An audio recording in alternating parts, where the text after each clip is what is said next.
Hello, VS Engineering. Now we are going to discuss about our next job bucket. This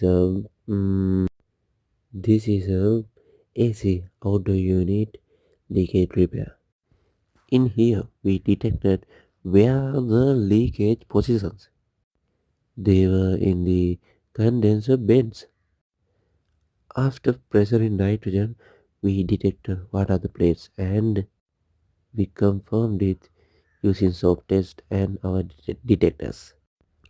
Then we vacuumed and we repaired the all leakage positions. After successfully passing the bends, we refilled our 410 refrigerant. This is a TCL 12,000 BTU AC in Negombo, Sri Lanka. Finally, we successfully completed this job and hand over to our client.